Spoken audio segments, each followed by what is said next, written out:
October 21, 1805. Off the coast of Cape Trafalgar. HMS Victory leads the British weather column toward 33 enemy ships. She is Admiral Nelson's flagship. She is the most powerful first rate in the Royal Navy. She is also 40 years old. The French flagship ahead was built 2 years ago. The Spanish Santísima Trinidad carries more guns than any warship afloat. On paper, Victory should be obsolete. Over the next 5 hours, the Royal Navy would capture or destroy 22 enemy ships while losing none. Leading that annihilation was a ship the Admiralty had wanted to scrap 8 years earlier. This is the story of HMS Victory, the ancient warship that proved British engineering mattered more than blueprints. The story begins in 1759, at a time when Victory did not even exist yet. The 7 Years' War was raging across Europe and the colonies. Britain needed ships.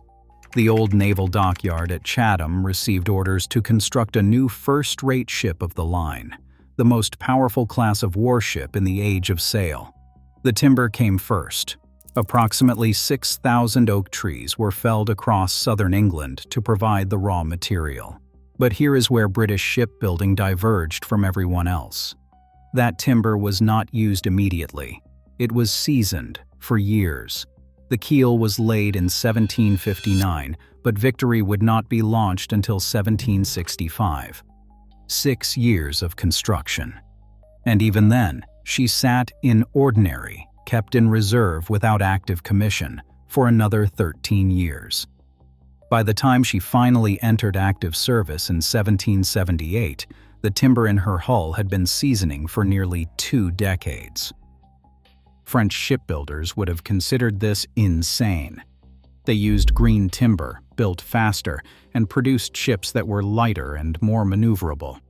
The legendary Jacques Noel Sain designed vessels that could outsail almost anything the British put to sea.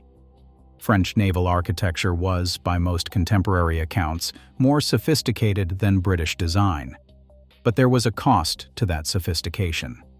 Green timber rotted faster. French ships required more frequent repairs and had shorter operational lifespans. A French 74-gun ship might last 15 to 20 years before becoming unseaworthy. Victory was built differently. Her oak had hardened over those years of seasoning until it was, in the words of one historian, nearly as hard as concrete. She was heavier, she was slower, but she would prove essentially indestructible when the moment came. By 1797, Victory was 32 years old. The Revolutionary Wars had raged for years. Newer ships were entering service, and the Admiralty, facing budget constraints and examining their aging fleet, made a decision. HMS Victory was condemned to become a prison hulk. This was the fate of old warships deemed unfit for sea service. They would be stripped of their masts and rigging, anchored in harbor, and used to hold prisoners. It was a death sentence for a ship. Once converted, no vessel ever returned to active duty. Victory sat at Chatham, awaiting her inglorious end. For 2 years she remained there, slowly deteriorating, her career apparently finished. The ship that had served at the Battle of Cape St. Vincent just months before, the ship that had flown Admiral Jervis's flag during that famous victory, was about to become a floating prison. Then, fate intervened. In 1799, HMS Impregnable struck a sandbank and was wrecked. Suddenly, the Navy needed a replacement first rate. There was Victory, still intact, still structurally sound despite her age, still waiting at Chatham. The order came down. Victory would be refitted instead of scrapped. Between 1800 and 1803, the ship underwent a comprehensive restoration at Chatham Dockyard. The cost was substantial, approximately £70,933. Her hull was recoppered with sheets from the Paris Mountain mines in Wales, the same copper that gave British ships their speed advantage by preventing marine growth on their hulls. Her rigging was replaced. Her guns were updated. When she emerged in 1803, she was technically the same ship. Her basic hull design dated to 1759. Her construction techniques were a generation old, but she was ready for Trafalgar.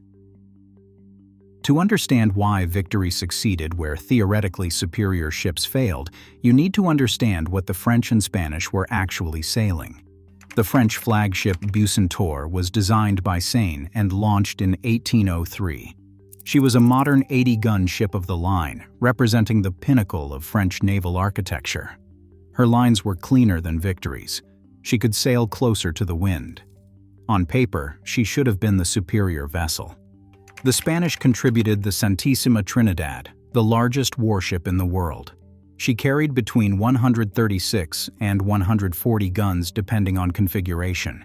She had 4 full gun decks and a crew of over 1,000 men. She was a floating fortress, and she had already proven herself at the Battle of Cape St. Vincent, where she had absorbed tremendous punishment. Across the combined French and Spanish line were 18 French ships of the line and 15 Spanish ships. Many were recently built. Most were commanded by experienced officers. Napoleon had assembled a fleet specifically designed to challenge British naval supremacy.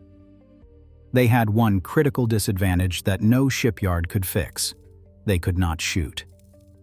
If you find this look at British naval engineering interesting, consider subscribing. It helps the channel, and it means you will not miss the next one. Now, back to the problem.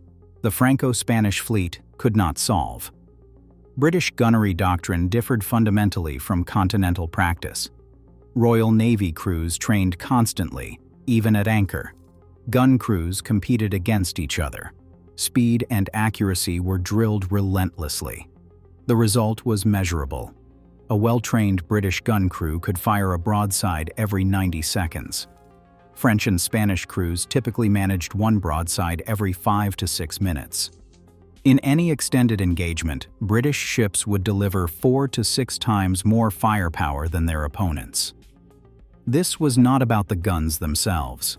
A French 32-pounder was mechanically identical to a British 32-pounder. The difference was entirely human. British crews lived on their ships. French crews were often conscripted shortly before deployment. Spanish crews were undermanned and undertrained. Admiral Pierre-Charles Villeneuve knew exactly what he was facing.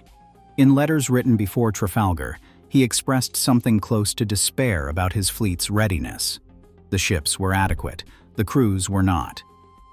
When Nelson divided his fleet into 2 columns and approached the enemy line at a perpendicular angle, he was gambling everything on this disparity. The approach itself was terrifying. Victory led the weather column. For approximately 40 minutes, she sailed directly toward the Franco-Spanish line, her bow pointed at the enemy, unable to fire her broadside guns. During this entire approach, the enemy fleet fired on her continuously. The mizzen topmast was shot away.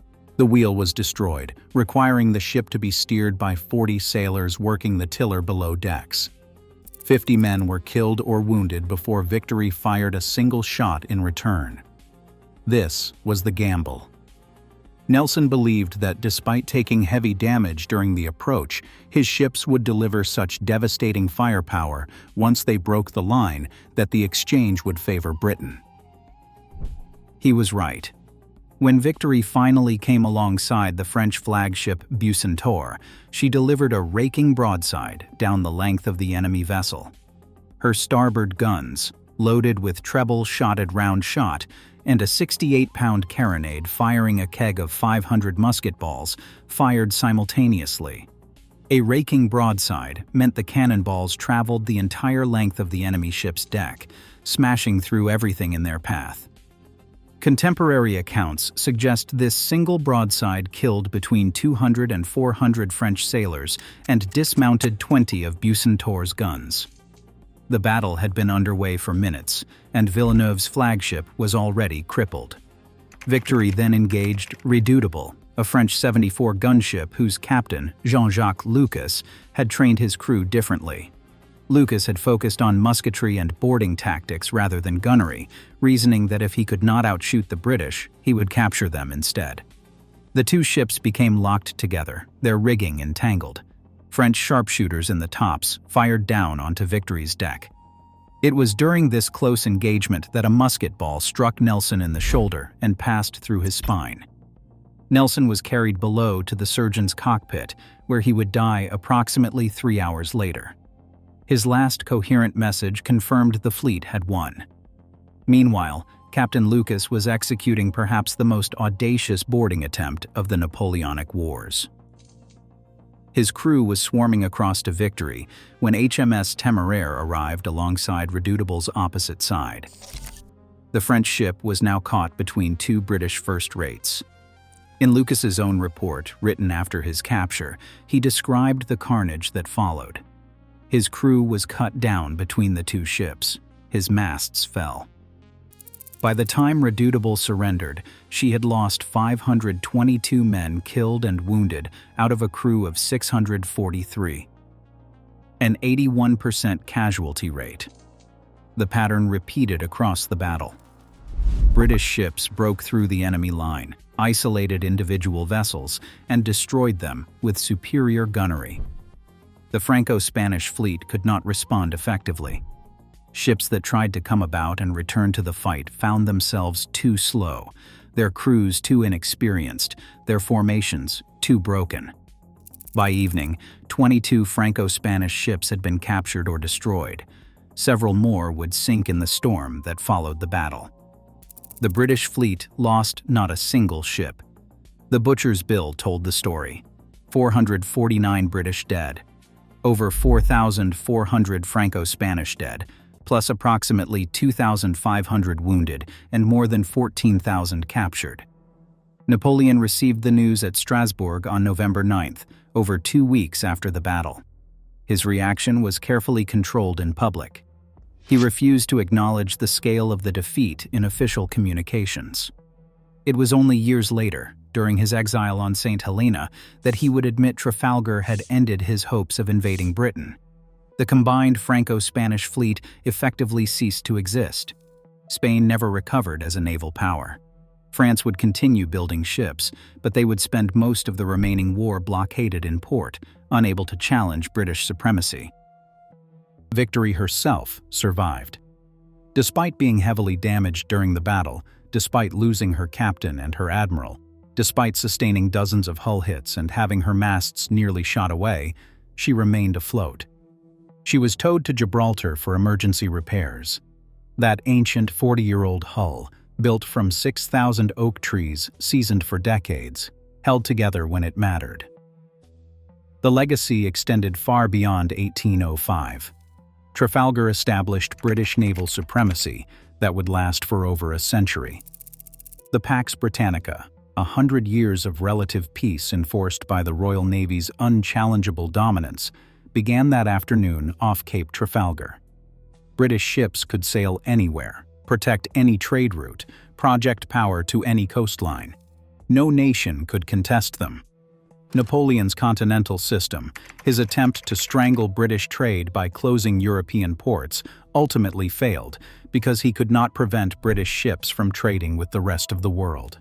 The economic warfare that should have brought Britain to its knees was undermined by naval supremacy earned at Trafalgar. The Industrial Revolution accelerated in part because British merchants could ship goods anywhere without fear of interception.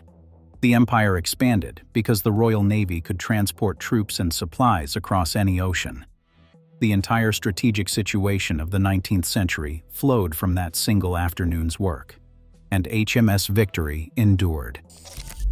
She was finally brought ashore in 1812, preserved in dry dock at Portsmouth.